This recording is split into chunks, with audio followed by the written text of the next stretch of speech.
my retirement fund, my peace of mind, and almost my will to live. That's what I gave up for my son. And how did he repay me? By calling the police and telling them I kidnapped his children. Let me start from the beginning. My name is Dolores. I'm 64 years old, and for the past 7 years, I've been raising my son's 4 children while he and his wife lived their best lives. I worked at a grocery store in Phoenix for 31 years. Started as a cashier, worked my way up to assistant manager. I was supposed to retire at 62 with a nice little pension and my savings account that I'd been building since I was 30. That dream died the day my son Marcus showed up at my door with a baby in his arms and tears in his eyes.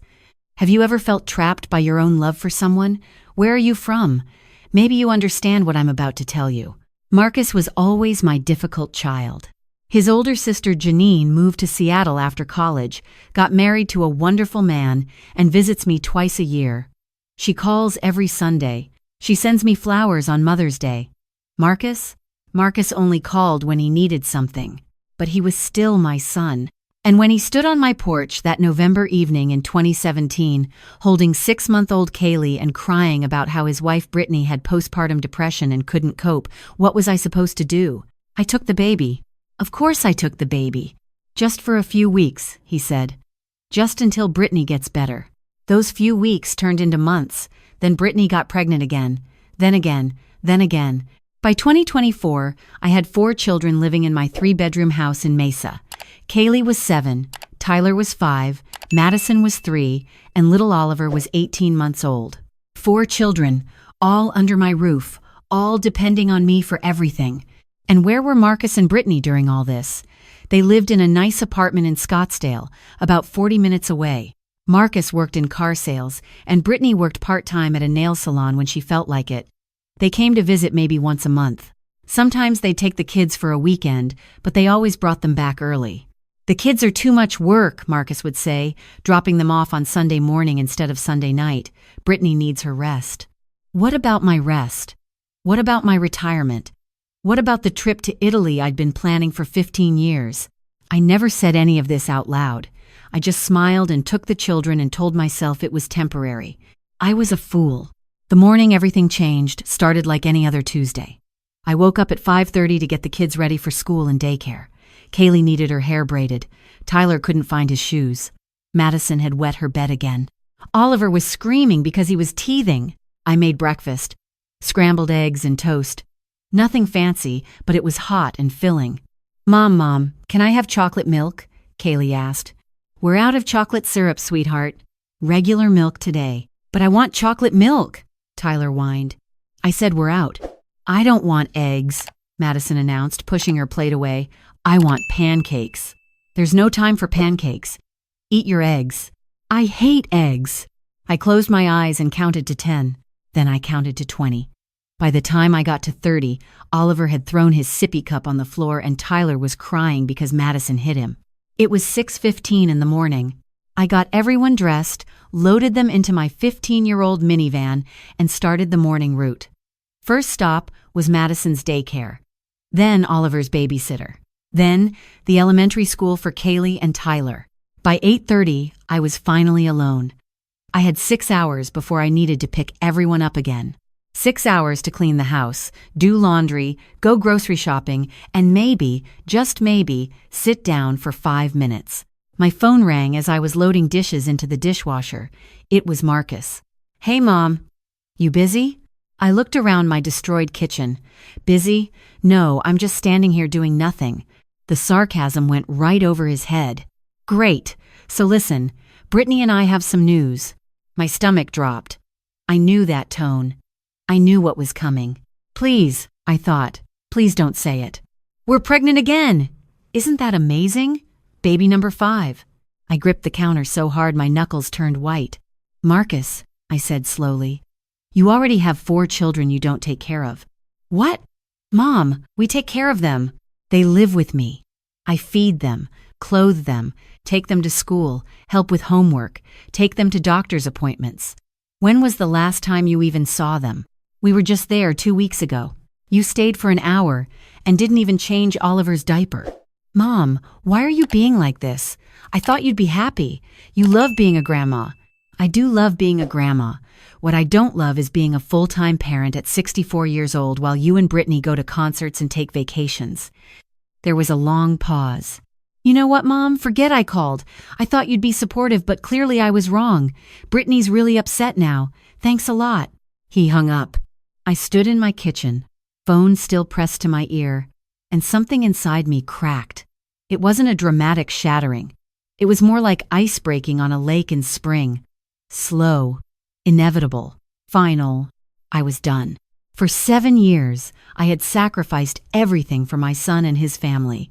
My savings were nearly gone because children are expensive, and Marcus rarely contributed.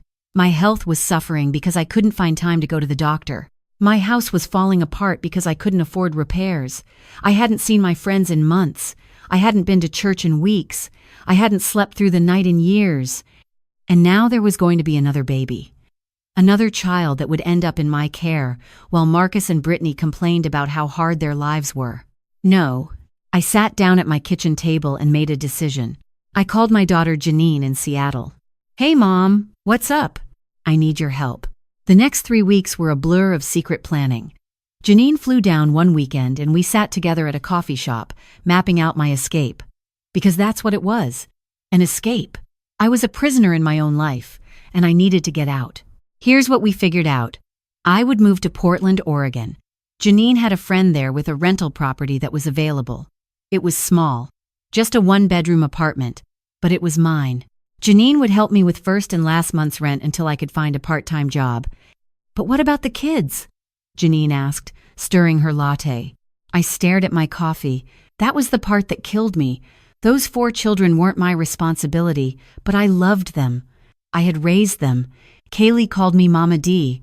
Tyler crawled into my bed when he had nightmares. Madison insisted I was the only one who could braid her hair right.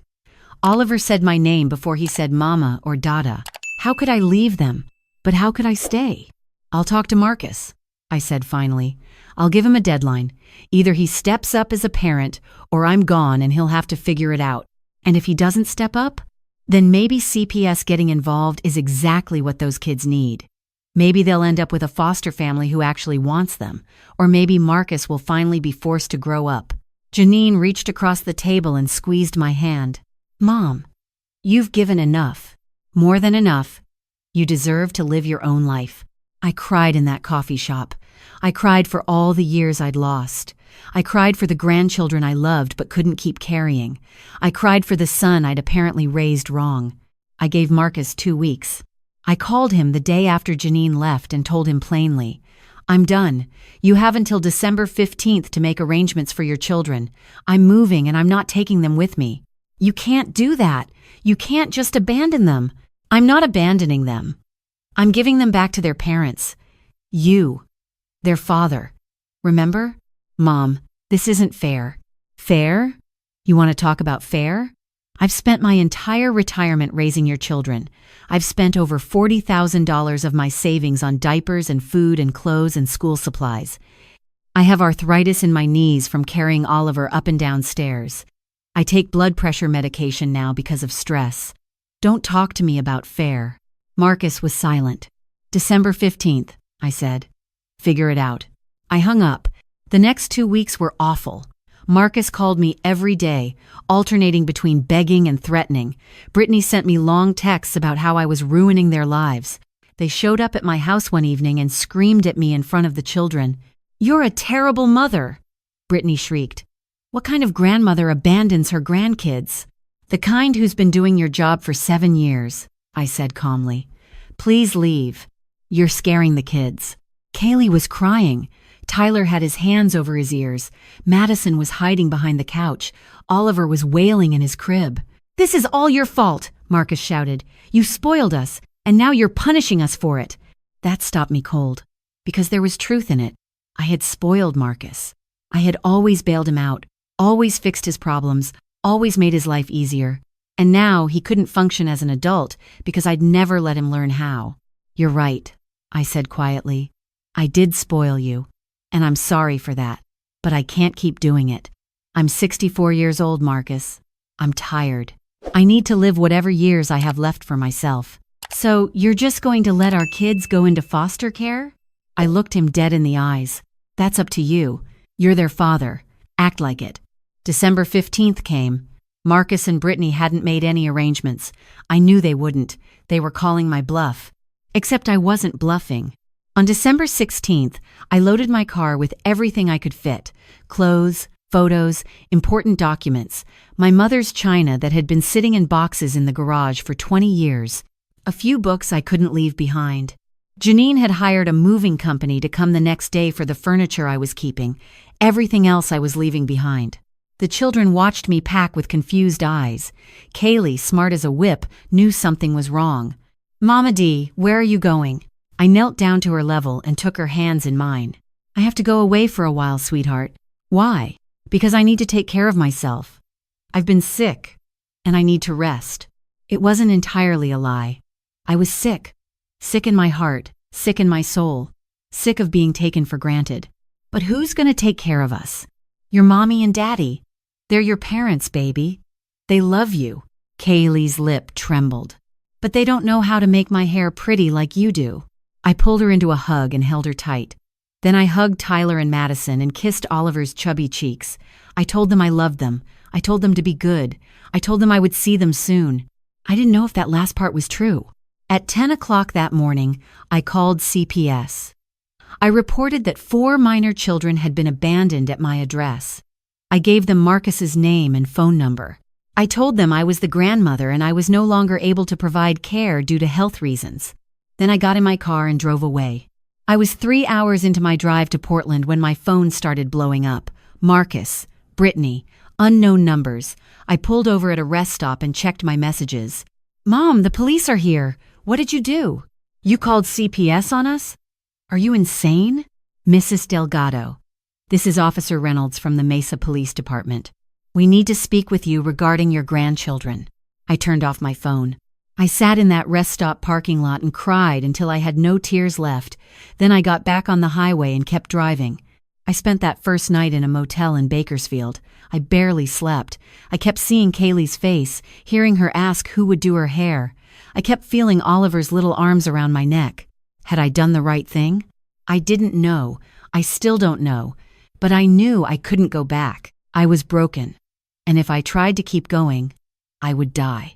Maybe not physically, but the person I used to be would be gone forever. I arrived in Portland 3 days later. Janine was there waiting for me. She had stocked the apartment with groceries and made up the bed with new sheets. There were flowers on the kitchen table.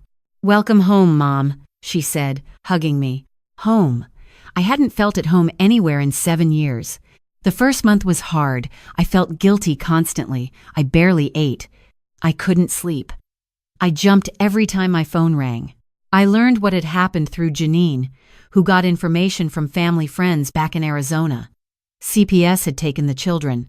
Marcus and Brittany had been deemed unfit parents because their apartment wasn't child-proofed, they had no beds for the kids, and Brittany failed a drug test. The children were placed in foster care. Marcus called me from a blocked number one evening. "You ruined our lives," he said, his voice cold. "Brittany left me. She's back in California with her mom. I lost my job because of all the court dates. And you know what the worst part is? They're charging me with child neglect. I could go to jail, Mom. Because of you." "No, Marcus. Because of you. You neglected your children for 7 years. I was the only reason they were fed and clothed and loved. And instead of being grateful, you treated me like your personal servant and expected me to keep doing it forever. You're dead to me." He hung up. I thought those words would hurt more than they did. Maybe I was too numb. Maybe I'd already grieved the loss of my son years ago, when I realized he would never be the man I hoped he'd become. A year passed. I got a part-time job at a bookstore in Portland. I joined a church and made friends. I started taking water aerobics at the community center, and my knees felt better than they had in years. I adopted a cat named Mabel. I read books. I watched movies. I slept through the night. For the first time since 2017, I felt like myself again.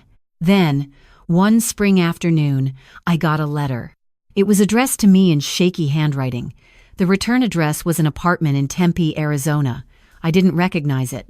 I opened the envelope and pulled out a single sheet of notebook paper. "Dear Mama D, My name is Kaylee and I am 8 years old now. My foster mom helped me find your address. I hope it's okay that I wrote to you. I miss you so much. Tyler misses you too. We are in the same foster home and our foster parents are nice. Their names are Mr. Dave and Mrs. Linda. Madison and Oliver are in a different house, but we see them sometimes. I know you had to go away because you were sick. I hope you feel better now. I learned to braid my own hair. It's not as pretty as when you did it, but Mrs. Linda says I'm getting better. I love you, Mama D. Please write back if you can. Love, Kaylee. I sat on my couch and sobbed. I wrote back that same day. I told Kaylee I loved her. I told her I was proud of her for learning to braid her hair. I told her I was sorry I had to leave, but I would never stop thinking about her. Over the next few months, Kaylee and I exchanged letters regularly. Her foster parents were kind people who encouraged the relationship. They even set up a video call so I could see her and Tyler. They had grown so much. Tyler was 6 now, missing his front teeth and obsessed with dinosaurs. Kaylee was taller, more serious, with my mother's eyes. They told me about school and their friends and their foster parents' golden retriever named Biscuit. I learned that Marcus had avoided jail time but was on probation. He was required to take parenting classes and maintain steady employment before he could even apply for visitation rights. So far, he hadn't completed any of the requirements. Brittany had signed over her parental rights entirely. She was living in San Diego with a new boyfriend and wanted nothing to do with the children. It broke my heart, but it also confirmed what I already knew. Those kids were better off without parents who didn't want them. 2 more years passed. I'm 67 now, still working at the bookstore part-time, still going to water aerobics, still living in my cozy apartment with Mabel the cat. Last Christmas, I got the best gift of my life. The foster parents, Dave and Linda, reached out to me. They were in the process of adopting all 4 children. They had managed to get Madison and Oliver transferred to their home the year before, so the siblings could all be together. And they wanted to know if I would like to come to the adoption ceremony. I flew to Phoenix in December. Janine came with me. We sat in the courtroom and watched as Dave and Linda officially became the parents of Kaylee, Tyler, Madison, and Oliver. The kids ran to me afterward. Mama D, Kaylee shrieked, throwing her arms around me. I held all 4 of them, crying and laughing at the same time. They were healthy, they were happy, they were loved. Dave and Linda invited me to their house for dinner. It was a real family home with bedrooms for each child and a backyard with a swing set. The refrigerator was covered with school artwork.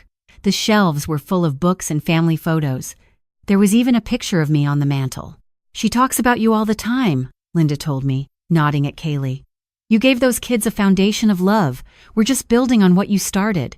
I didn't know what to say. So I just hugged her and whispered, thank you. I still write to the kids every month. I video call them every Sunday afternoon.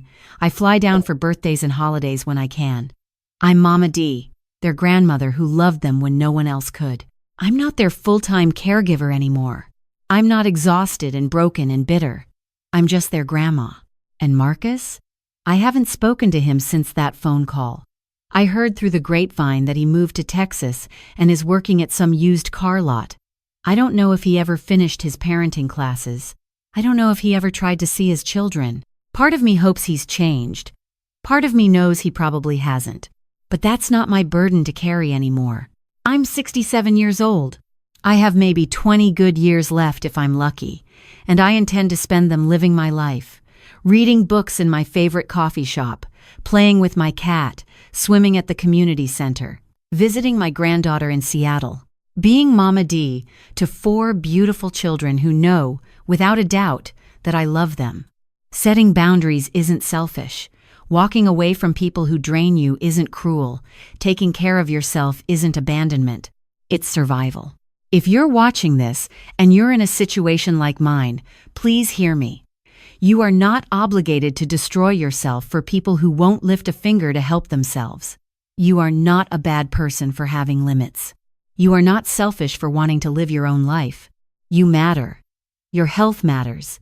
Your happiness matters. Your dreams matter. You deserve to breathe. And sometimes, the most loving thing you can do for yourself and for the people who are taking advantage of you is to simply walk away. It won't be easy. It will hurt. You will question yourself every single day. But eventually, you'll find peace. You'll find yourself again. You'll discover that you're stronger than you ever imagined. I know because I did it. And if I can do it at 64, exhausted and broke and heartbroken, then you can do it too. I believe in you. Thank you for listening to my story.